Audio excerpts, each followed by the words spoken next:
आरहत वाङ्मय के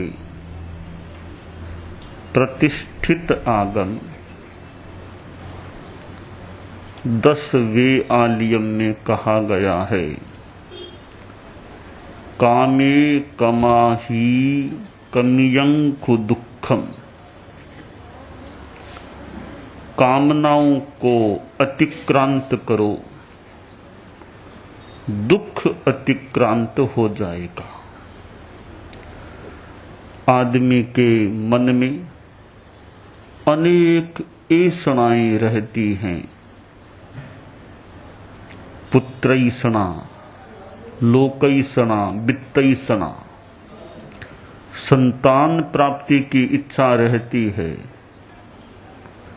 लोकैषणा, लोक में प्रतिष्ठा मान सम्मान पाने की इच्छा भी रहती है। और वित्तैषणा, धन प्राप्त करने की ऐषणा इच्छा भी रहती है। दो शब्द हैं,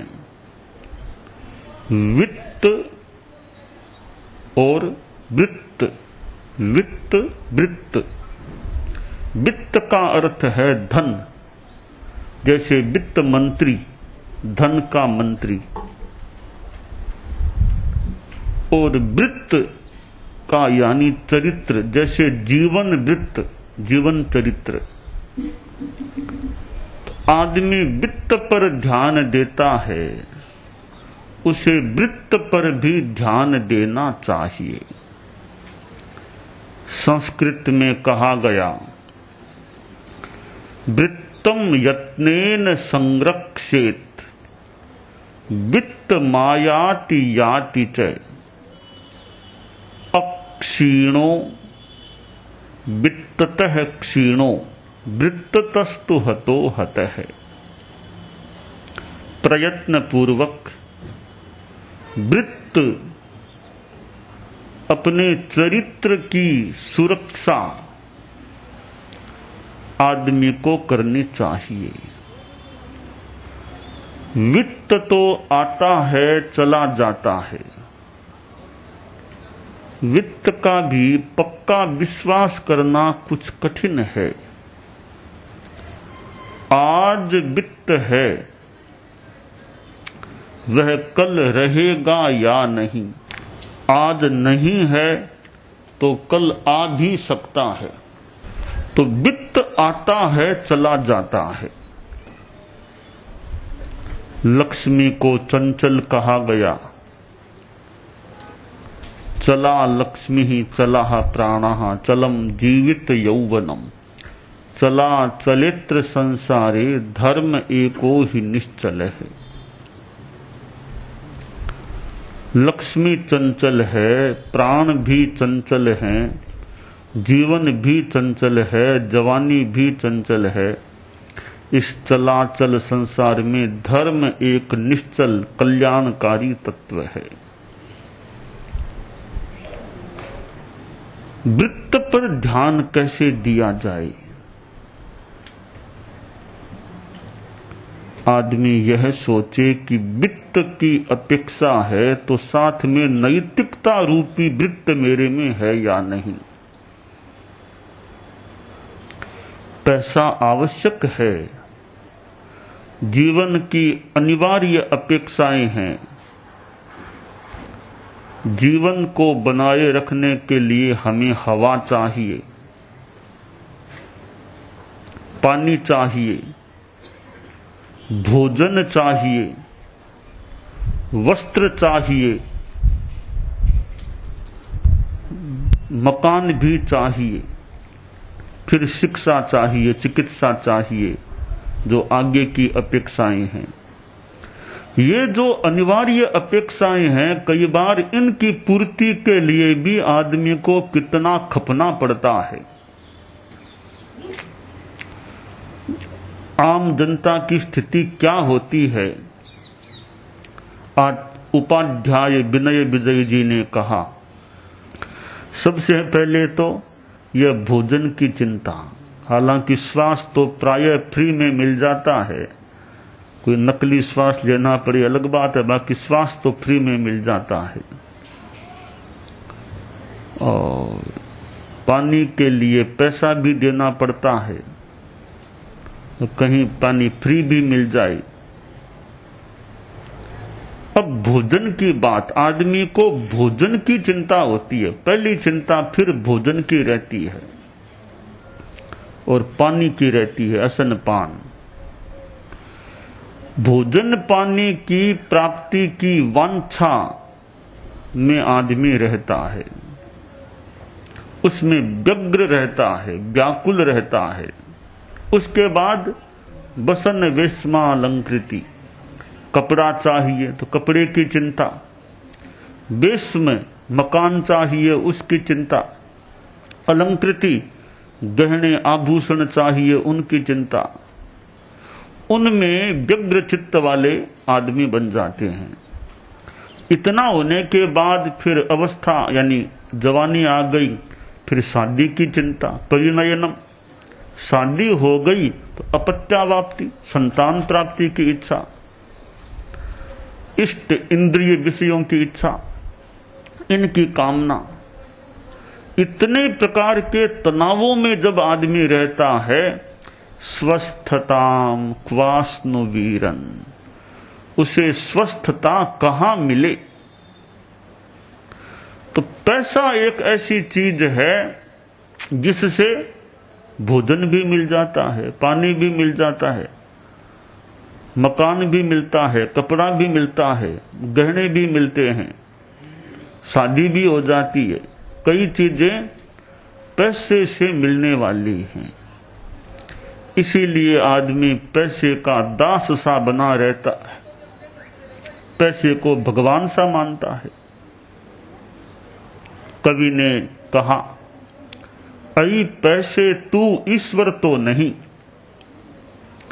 ऐ पैसे तू ईश्वर तो नहीं, पर ईश्वर की कसम ईश्वर से कम भी नहीं। तो वित्त की बड़ी अपेक्षा होती है जीवन में। उसके लिए फिर आदमी को धंधा करना पड़ता है, कोई व्यापार करता है, कोई उद्योग, कोई सर्विस, कोई खेती बाड़ी करता है। अर्थार्जन के लिए विभिन्न उपाय काम में लिए जाते हैं।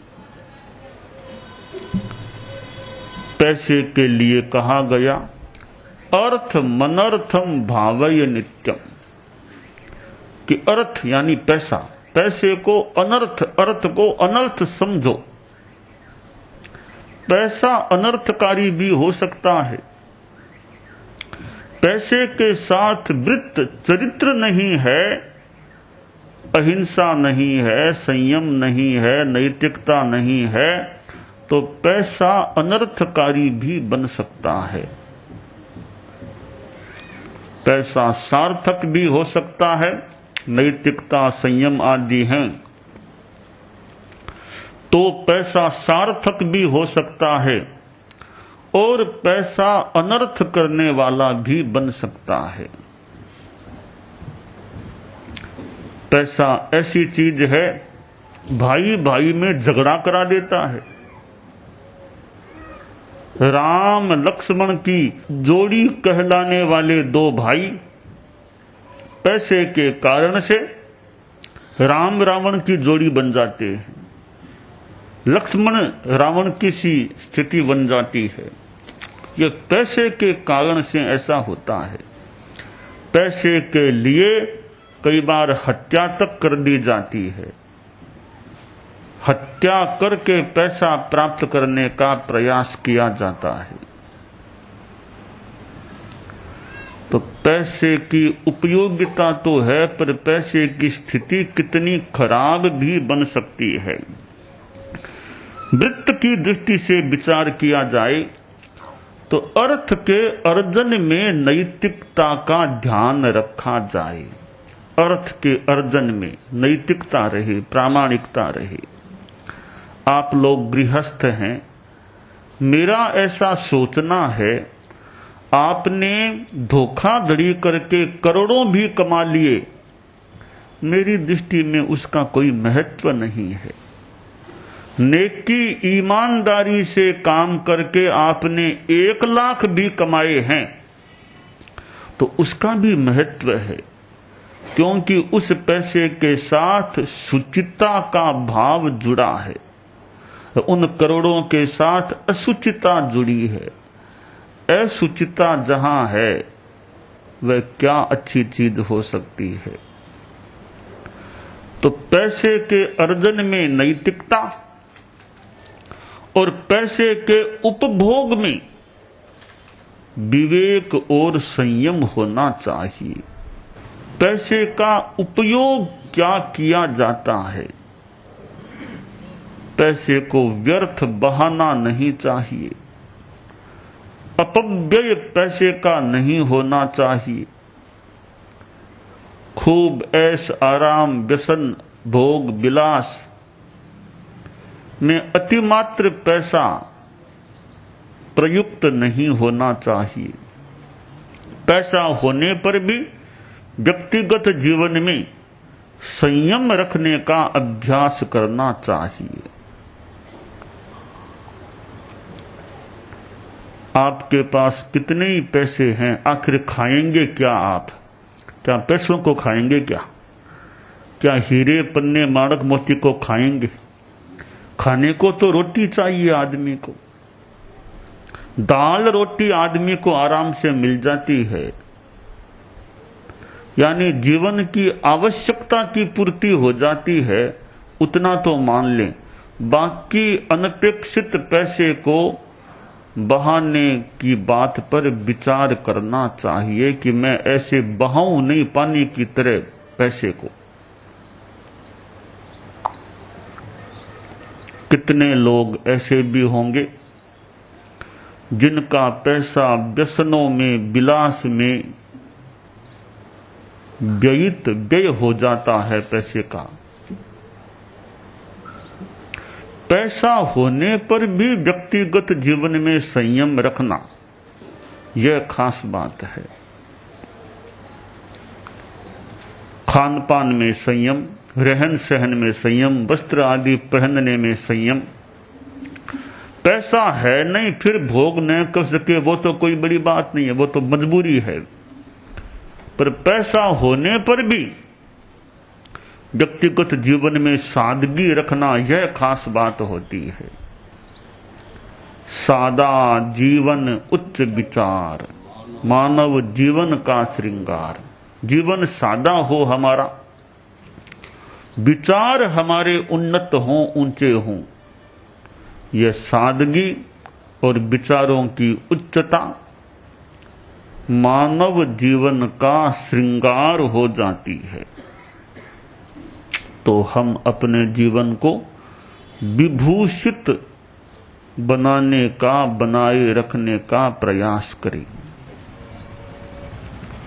हमारा शरीर आभूषणों से तो विभूषित हो या नहीं, परंतु सद्गुणों से हमारा जीवन और हमारा शरीर विभूषित हो जाए, ऐसा प्रयास करना चाहिए। आदमी इस पैसे के लिए क्या क्या करता है, कितना परिश्रम भी उसे पैसे के लिए करना होता है। पैसा कमा के मात्र भौतिकता में ही आदमी ज्यादा रह गया, बढ़िया कपड़े पहन लिए।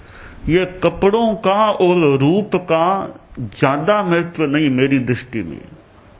रूप कितना सुंदर है यह कम महत्व की बात है। अधिक महत्व की बात है कि आदमी का जीवन कितना सुंदर है। एक राजा और मंत्री बैठे थे, चर्चा चल पड़ी। राजा ने कहा कि मंत्री जी, रूप का बड़ा महत्व है, आदमी का चेहरा अच्छा होना चाहिए। मंत्री बोला कि महाराज ये आपका चिंतन हो सकता है, रूप का थोड़ा महत्व तो है। रूप की अपेक्षा जीवन के सद्गुणों का ज्यादा महत्व है। रूप की अपेक्षा उपयोगिता का, गुणवत्ता का ज्यादा महत्व है। राजा ने स्वीकार नहीं किया। तो मंत्री ने कहा कि ठीक है महाराज, आपके जैसे जचे वो आपकी इच्छा की बात है। राजा बोला, मंत्री प्यास लग गई है, कहीं पानी मंगवाओ। मंत्री ने कर्मचारी से कहा और कहा कि देखो, अपने यहाँ सोने का कलश है, स्वर्ण कलश है, उसमें जो पानी है वो पानी राजा साहब के लिए लेकर के आ जाओ। कर्मचारी गया, स्वर्ण कलश से पानी लेकर के आया। गर्मी का मौसम था। राजा ने थोड़ा सा पानी मुंह में लिया, बोला, मंत्री पानी प्यास को पूरा बुझाने वाला नहीं है, इतना मनोज्ञ नहीं है, गरम गरम सा पानी, ठंडा पानी नहीं है। मंत्री बोला, महाराज सोने के घड़े का पानी है, कितना सुंदर है सोने का घड़ा, रूप कितना सुंदर है उसका पानी है ये। कि मंत्री, यह पानी इतना अच्छा नहीं लगता। तो मंत्री ने कर्मचारी से कहा कि अपना मिट्टी का जो घड़ा है ना, कोरा घड़ा, उसका पानी लाओ। कर्मचारी उस कोरे मिट्टी के घड़े का ठंडा ठंडा पानी लेकर आया। वह ग्लास राजा के हाथ में थमाई गई। राजा ने पानी पिया। मंत्री, हाँ यह पानी है, यह वास्तव में पानी है, जीवनम, यह जीवन है, प्यास को बुझाने वाला है। मंत्री बोला, महाराज आप तो फरमा रहे थे ना कि रूप का ज्यादा मूल्य है, गुणवत्ता की क्या खास बात है। देखिए, रूप तो सुंदर सोने के घड़े का था, तो उसका पानी आपको दाय नहीं आया। मिट्टी के घड़े में उतना रूप तो नहीं था, पर पानी उसी का आपको अच्छा लगा। इसलिए रूप का थोड़ा महत्व है, ज्यादा महत्व हमारे जीवन में गुणवत्ता का होता है, उपयोगिता का होता है। आदमी की उपयोगिता होनी चाहिए। गाय बैठी थी, एक मार्ग के बीच में एक तरफ गाय को रखा हुआ था। गाय के पास उसका स्वामी बैठा था, लोगों से कह रहा था, आइए गाय को खरीदिए, गाय को खरीदिए। एक राहगीर आया से भी गाय के बारे में बताओ, गाय को चला करके दिखाओ। तो कहा, सा यह गाय चल तो नहीं सकती, इसके पैर में कठिनाई है, चल नहीं सकती। ठीक है, दूध कितना देती है? यह गाय दूध तो बिल्कुल नहीं देती है। तो इसमें विशेषता क्या कि गाय बड़ी शुद्धि है, गाय बहुत शुद्धि है, अच्छी गाय है, किसी को मारती नहीं है, शुद्धि गाय है, आप खरीदो। राहगीर बोला, शुद्धि गाय का मैं क्या करूं? जो गाय चल भी नहीं सकती, जो गाय दूध नहीं देती, ऐसी शुद्धि गाय मेरे किस काम की? तो गाय बड़ी शुद्धि थी, बड़ी सुंदर भी थी, अच्छी थी, पर दूध नहीं देती, वह गाय किस काम की? न दूध देती, न बछड़ा देती, कुछ भी नहीं देती, वो गाय किस काम की हो? इसलिए रूप का सौंदर्य ज्यादा महत्व का नहीं, आदमी की उपयोगिता, विशेषता, वह महत्वपूर्ण बात होती है। तो अध्यात्म के क्षेत्र में यह साधना महत्वपूर्ण तत्व है। तो हम वित्त और वित्त आदमी को चाहिए, वह आवश्यकता है। वित्त भी आदमी का, चरित्र भी आदमी का अच्छा होना चाहिए। दानान शिष्ठम अभयपयाणम सच्चे सुया अणवज्जं वयन्ति तवेशुया उत्तम बंभचेरम लोगुत्तमे समने नाय पुत्ते।